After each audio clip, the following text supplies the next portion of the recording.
3절에서 5절 같이 한번 읽겠습니다.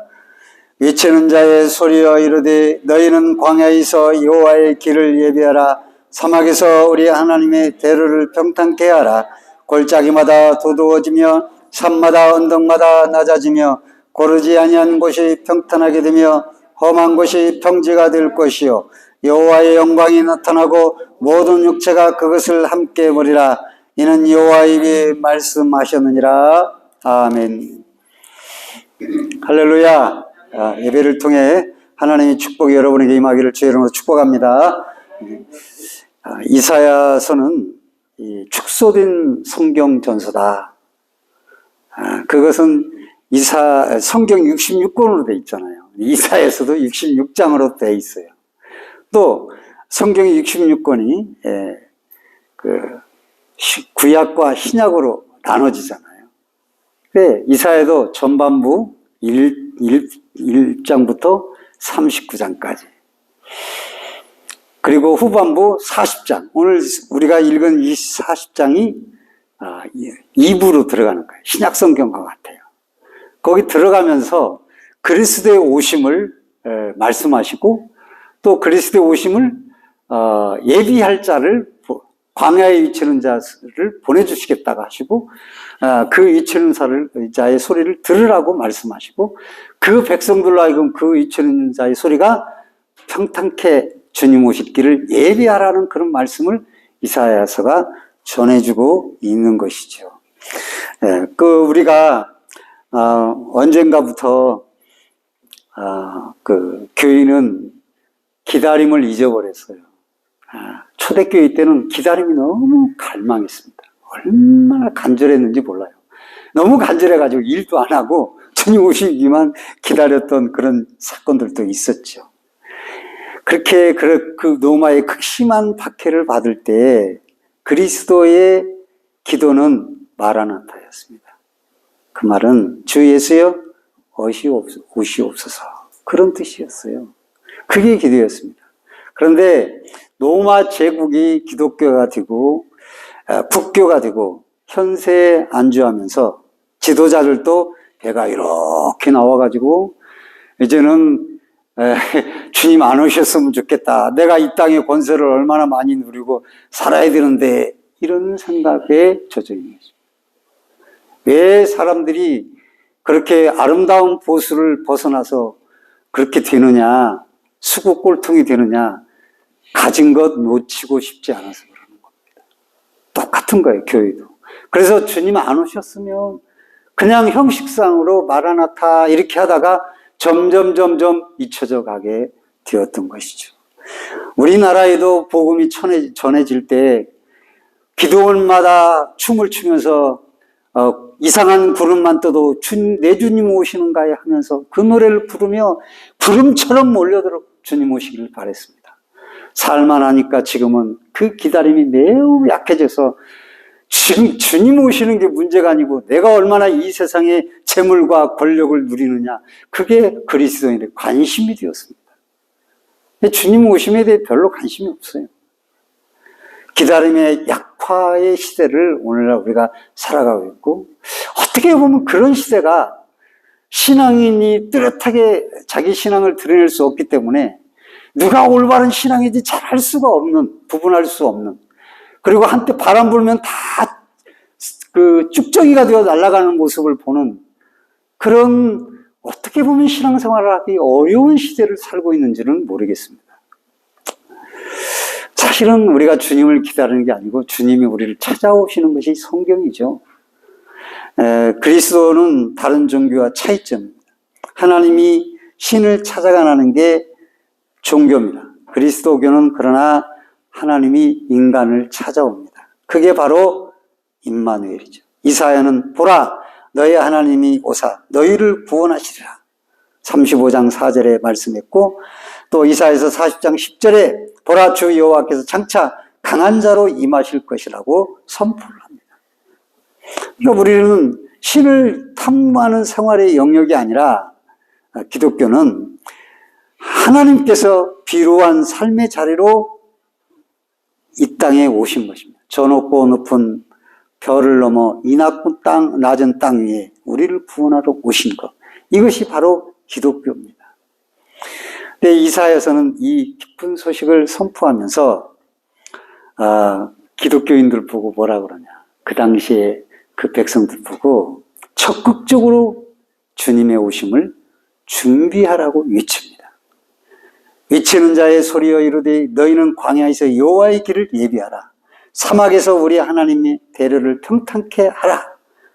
오늘 본문 우리가 읽은 3절의 말씀입니다. 광야는 생명이 스스러져 가는 곳인데 그 바짝 말라버린 불모지의 땅에 여호와께서 오신다는 거죠. 그 길을 예비하고 하나님의 대로를 평탄케 하라고 합니다. 자, 골짜기가 있고 깊은 골짜기가 있고 봉우리가 있고 우뚝부뚝한 바위가 있고 험난한 길이 있습니다. 이 길을 어떻게 평탄해야 될까요? 평탄하게 하라는 게 도대체 무슨 의미일까요? 포크레인으로 쫙 땅을 다 정리하는 것일까요? 광야에서 외치는 외치는 자를 성경에서는 누가도 예수님도 세례 요한이라고 말을 합니다. 세례 요한이 광야에서 외쳤어요. 실제로 나갔어요. 우리가 하나님의 오심을 준비하게 하는 사람이에요. 그래서 이 외치는 자의 소리 없이 성탄절이 없는 거예요. 그 준비 없이 성탄절이 없는 거예요. 네 복음서 모두 세례 요한을 예수님의 오심을 준비하는 사람으로 제시하고 세례 요한이 뭐라고 외쳤는가에 관심을 기울인 거. 오늘날 우리는 세례 요한의 소리를 별로 기울이지 않아요. 나 예수 믿는데 뭐 이러고 기울이지를 않아요. 근데 세례 요한은 도대체 뭐라고 외쳤냐 이거예요. 이사야서 40장 3절에 우리가 다 같이 한번 읽어보겠습니다. 시작. 외치는 자의 소리여 이르되 너희는 광야에서 여호와의 길을 예배하라. 사막에서 우리 하나님의 대로를 평탄케 하라. 그렇게 외쳤어요.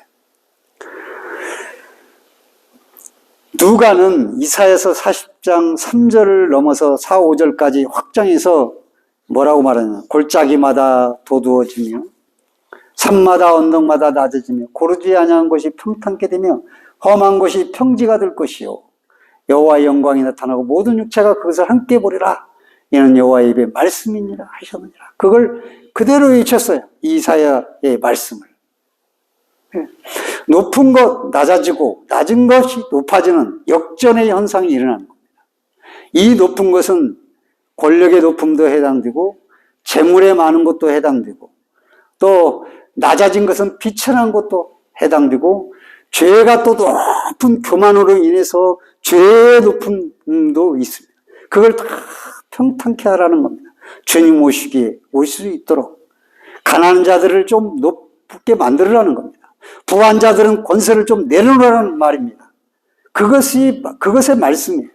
즉 여호와의 영광이 나타나고 모든 육체가 그것을 함께 보게 되리라. 하나님의 영광은 억압과 분열에서 벗어나 평등하고 조화로운 나라를 만든다는 거예요. 하나님의 영광. 이 땅에서는 기대하기 힘들죠.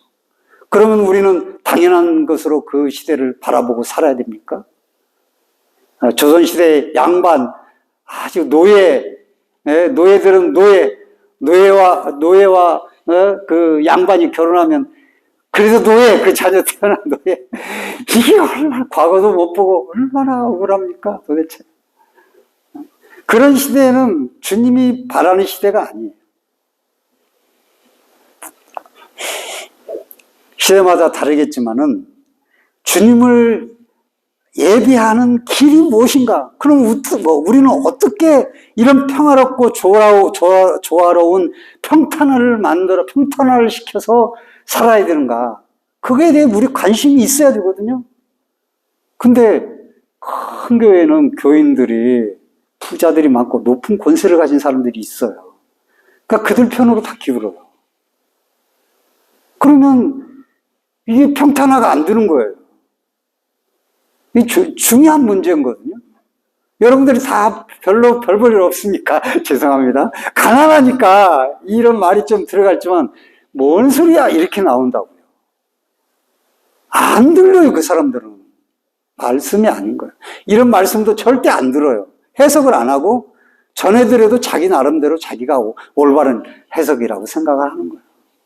아니에요. 평탄화는 뭐냐? 몽둥이로 밟아서 평탄화시키는. 그렇게 되는 거예요. 다른 거에 말씀이 적용이. 얼마나 무섭습니까? 여호와의 길을 예비하는 길이 무엇입니까? 기도원에 들어가는 겁니까? 기도원에서 사는 겁니까? 교회에서 사는 겁니까? 누가가 그걸 분명히 말했어요. 누가의 특이한 점은 세례 요한이 평탄케 하는 강력한 회개를 촉구하는 것을 그 열매가 무엇인지를 구체적으로 말하고 있다는 거예요. 회개에 합당한 열매를 맺으라. 회개를 잊히면서 평탄케 하는 게 회개거든요. 회개할 때 평탄케 되는 거예요. 그럼 뭘 회개라고 했느냐?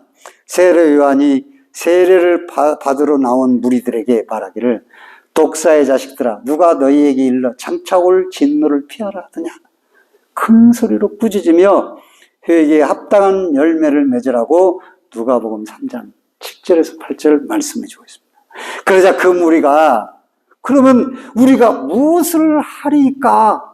라고 묻습니다. 그러자 요한은 말합니다. 옷 두 벌 있는 자는 옷 없는 자에게 나눠줄 것이요. 먹을 것이 있는 자도 그렇게 할 것이니라. 또 세리들도 세례를 받고자 하여 와서 우리는 무엇을 하리오까 물으니 요한은 부과된 것 외에는 거두지 말라. 정당하게 세금도 거두라. 이어 군인들이 와서 우리는 무엇을 하리까? 사람에게서 총으로 들이매고 강탈하지 말고 거짓으로 고발하지 말고 급료를 축한 줄을 알라. 그렇게 말을 했습니다. 남의 걸 강탈하지 말고 급료 받은 걸 축한 줄 알라. 라고 말합니다. 이것은 누가에게만 나옵니다. 누가는 특별히 회개에 합당한 열매에서 회개가 죄, 탐심, 악독 이런 게 다 회개할 일이죠. 살인하고 안 좋은 얘기, 악독한 말, 남에게 상처 준 거, 도둑질하고 간음하고 다 이게 회개할 일이죠. 근데 누가는 가장 큰 권력을 제물로 봤어요, 당시. 왜 권력을 얻으려고 하냐? 권력을 얻어서 재물을 끌어오기 위해서. 그러니까 재물로 봤어요. 그래서 세 그룹에 대한 답변을 보면 공통분모가 있는데 재물에 대한 태도인 것이죠. 한마디로 재물에 대한 욕심이 이끌려서 불의한 일을 저지르지 말고 자기의 재물을 어려운 사람에게 함께 나누라는 것입니다. 그것이 회개에 합당한 열매라는 것입니다.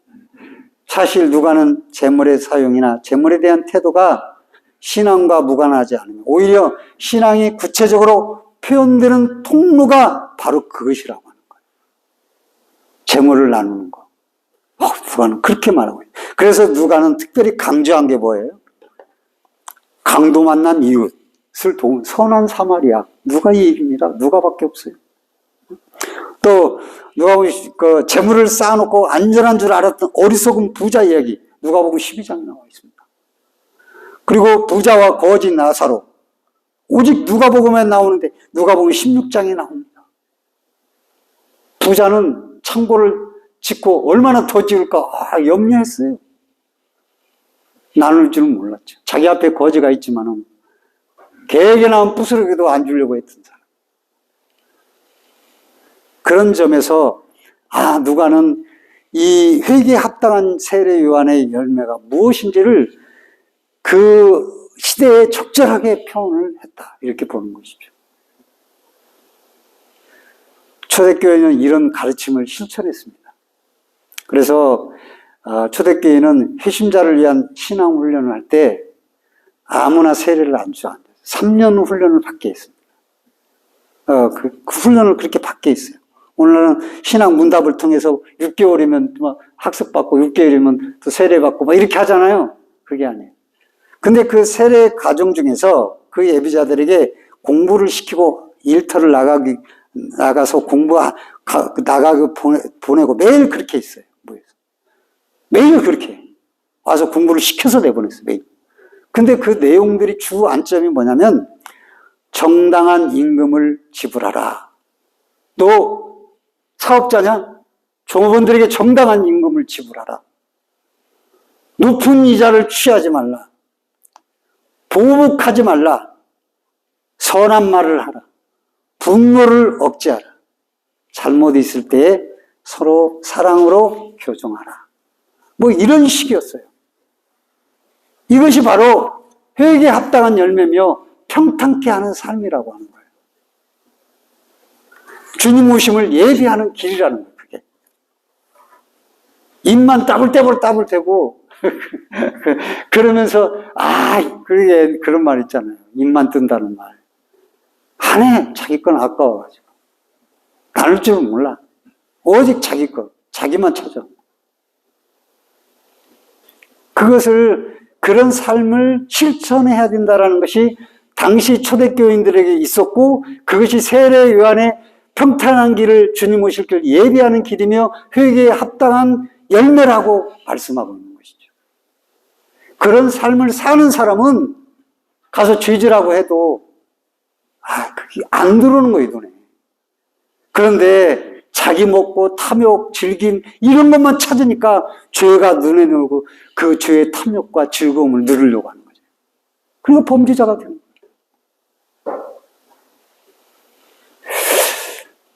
거예요.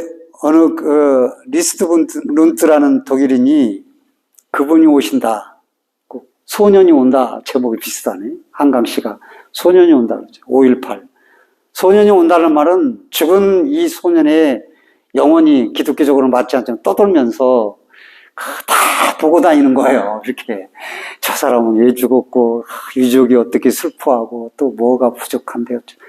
처음에 와가지고 자기도 친부를 구해야 시체를 찾으러 나가다가 자기도 총 맞고 죽었어. 그러면서 내가 죽었네 그러면서 영혼을 보고 다니는 거예요. 근데 그 소년이 온다는 거예요. 계속 와야 된다는, 그래야 나라가 산다는 거예요. 그걸 잊어버리면 안 된다라는 거죠. 근데 이 작가는 그분이 오신다, 오고 계신다, 진행형으로 썼어요. 소년이 온다도 진행형이에요. 계속 와야 되는 거예요. 주님이 계속 우리에게 오셔야 된다는 거예요. 내 삶에서 주님은 저기 오시네 그러면서 살아야 된다는 거예요. 그러니까 주님이 안 오셔. 주님이 어디 보여? 그러니까는 무시하고 밟고 짓밟고 그렇게 되는 거예요. 막무가내로 사는 거예요. 하나님 없는 것처럼 사는 거예요. 그래서 그 시에 서둘러라, 그분이 오고 계신다. 음식을 준비하고 포도주를 빚어라, 그분이 오고 계신다. 세상에 굶주린 이들을 먹이고 마음 상한 이들에게 따스한 사랑을 베풀어라, 그분이 오신다, 오고 계신다. 집 없는 이들에게 쉴 곳을 주고 옥에 갇힌 죄수들을 방문하라, 그들이 오고 계신다. 성경을 읽고 또 너희 자녀들에게 그들이 마땅히 가야 할 길을 가르쳐라, 서둘러 준비하라, 주께서 오고 계신다 라고 말하는 것입니다. 주님이 오고 계신 현재 진행으로 우리 눈앞에 오셔야 되는데, 우리는 여호와의 길을 예비하고 하나님의 대를 평탄케 해야 하는 삶을 살아야 되는데, 골짜기를 메꾸고 산들을 낮추며 고르지 않은 곳을 평탄케 하고 험한 곳을 평지로 만들어야 됩니다. 그래야 하나님의 영광이 그 육체들에게 나타나는 거예요. 그래야. 그러므로 여호와의 오시는 길을 예비하는 것은 추상적인 노래가 아닌 것이죠. 보네포는 굶주린 자에게 빵을 제공하는 것이 은혜의 도래를 위해 길을 예비하는 것이라. 내가 예수 믿으면 가난한 사람에게 빵을 제공하는 것이 은혜의 도래를 위한 길을 예비하는, 주님 모시는 길을 예비하는 방편이라고 말하는 거죠. 예수님께서도 그랬잖아요. 진실로 내가 너에게 이르노니 너희가 여기 내 형제 중 지극히 작은 자 하나에게 한 것이 내게 한 것이라. 그렇게 말씀했잖아요.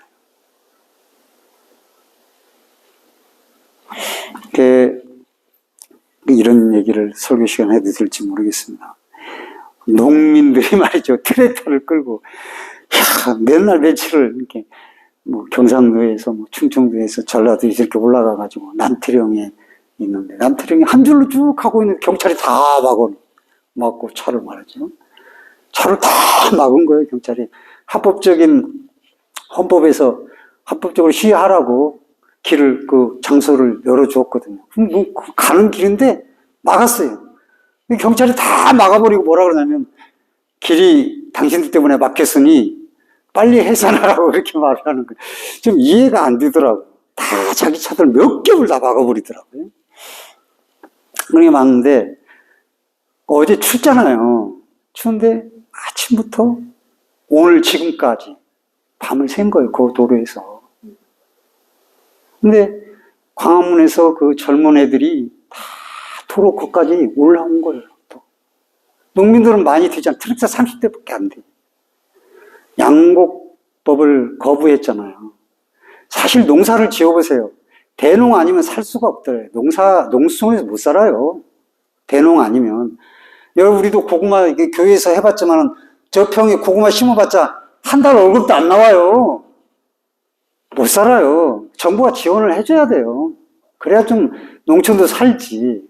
근데 그걸 거절하는 거예요. 엉뚱하게 돈을 다 쓰면서 과학 예산 다 삭감했지. 90% 삭감했어요. 과학 예산. 교육 예산 삭감했지. 장학금 예산 다 삭감했어요. 우리 애들도 그걸로 장학 받으면서 다녔는데 다 삭감했다고 그러더라고요. 그럼 뭐에다 돈 쓰냐고, 뭐에다. 농민들 약 안 사주겠다는 거예요. 곡식도 안 사주겠다는 거예요. 사서 정부에서 비축해서 유급한 데 쓰고 해야 되잖아요. 안 사겠다는 거예요. 니들이 알아서 팔아라는 거예요. 그렇게 정부가 막무가내. 가장 문제는 외부로부터 외환을 들여온 거예요. 환란을 들여온 거예요. 세계 곳곳에서 한국의 가치가 확 떨어져 버렸잖아요. 북한을 자극하고 저기 연평도에 있는 주민들이 못 살겠다는 거예요. 우리나라에서 방송하니까 북한에서 방송을 해가지고 도저히 잠도 못 자고 못 살겠다는 거예요. 그걸 자극을 해서 그런 거잖아요. 북한이 나쁜 놈들이고 공산당들은 악한 놈들이지만 못 살겠다는 거예요. 너무 많은 잘못을 하고 있는데 농민들이 밤을 샌 거예요. 거기서 만두 하나 누가 갖다. 근데 후에 와가지고 쫙 자리를 피더라고, 어떤 사람들이. 그러더니 핫팩부터 다 꺼내는 거예요. 먹을 것도 꺼내고 물도 꺼내고 커피도 꺼내고 오는 사람마다 다 나눠주고 아니면 또 찾아가서 주고 후원하는 사람들이 모여서 그렇게 하더라고요. 그래서 저것이 바로 평탄케 하는 것 중에 하나가 아닌가, 난 그 생각을 하면서 그걸 봤어요. 그러면서 참 대단한 나라다, 우리나라가. 소망이 있구나. 아마 소년이 온다를 젊은 애들이 있고 그런 것을 많이 생각했나 봐요. 그래서 젊은 여자애들이 너무 많은 거예요. 발표도 잘하고 그렇게 되는 거예요. 근데 좀 그 길로 간 것 같지만 그렇게 나눠주는 거예요. 얼마나 추워요. 거기서 얼어 죽어요. 이제 영하 9도예요, 9도. 오늘 아침 보니까 영하 9도더라고요. 네. 지금도 거기 있어요. 길을 막아서 안 터주니까. 경찰이, 헌법이 허락했는데 경찰이 불법을 쳐요. 히틀러의 부역자들과 똑같은 거죠. 히틀러가 명령하니까 한다고. 히틀러의 부역자들이에요. 윤석열의 부역자들이죠. 안 되는 겁니다. 잘못된 겁니다. 그런 부역은 하지 말아야죠. 그래서 우리 주님이, 진실로 너희가 여기 내 형제 중에 지극히 작은 자에게 한 것이 내게 한 것이라. 주님이 어디 계셔? 어느 시인이 그런 말 했어요? 나그네 예수라는 시를 썼는데 나는 오늘 한 나그네를 보았습니다. 나는 그를 위해 접시에 음식을 담고 잔에 물을 따라 그에게 줬습니다. 그리고 그를 위해 음악을 틀었습니다. 삼일체의 거룩한 이름으로 그는 나와 나의 집과 내 소유와 내 가족을 축복했습니다. 종다리가 주적입니다. 그리스도께서는 그렇게 자주 낯선 나그네의 가면을 쓰고 오십니다. 나 예수다 하고 오시는가요? 옛날에는 교회도 많이 찾아왔어요. 요즘은 안 와. 왜냐하면 교회들이 다 어떻게 알고 당신 누군 줄 알고 봐도 나도 하도 보니까 내가 그래서 와가지고 충청도에서 그런 사건이 벌어졌잖아요. 교회 찾아와가지고 죽인 거예요, 그냥. 그러니까 와서 밥을 달라 그러면 겁이 나는 거예요. 이 한적한 곳에. 주민등록증을 보여주세요. 주민등록 보고 그리고 나서 이제 음식도 대접하고 그렇게 했어요. 시대가 너무 주님을 나그네를 대접하기 어려운 시대를 살고 있어요. 옛날 개척할 때 저 밑에서 개척했을 때 우리도 먹기 힘들어가고 쌀이 딱 떨어졌는데 와가지고 거기서 자면서 아침을 줘야 되는데 줄 밥이 있어야지. 그래가지고 줄 밥이 없으니까 없으니까 겨우 어떻게 뭘 좀 해줬어요. 우리 밥이 떨어졌어요, 사실. 쌀이 그러니까 주니까 그 사람이 뭐라 그러면, 이것만 해도 고맙다고 그러면서 돼지고기하고 쌀하고 그렇게 사서 놓고 가더라고. 그 사람이 예수님이셨어. 우리한테는. 그래가지고 밥에 먹었었어요, 그때. 개척할 때. 진짜. 근데 요즘은 누가 가면을 쓰고 예수님이 오신다고 생각하냐고요. 살기 수월하니까 이제 예수님이고 뭐고 나그네도 없어. 이제는 그런 시대가 왔어요. 너무 이기심이 많아요. 너무 자기만 알고 너무 욕심이 너무 많고요. 자기 뱃속 채우면 그만이라는 거예요. 여러분 이 연말에 여러분 뭐라도 준비를 해야 돼요. 준비를 해서 아파트에 입구에 있는 경비에게라도 양말이라도 한 켤레씩 전해야 돼요. 여러분. 그것 없으면 안 돼요. 저도 몇 번 내가 그분에게 줘야 되겠다 하고 양발을 꺼내가지고 애껴놓은 양발이 있어요. 여러분들이 준 거.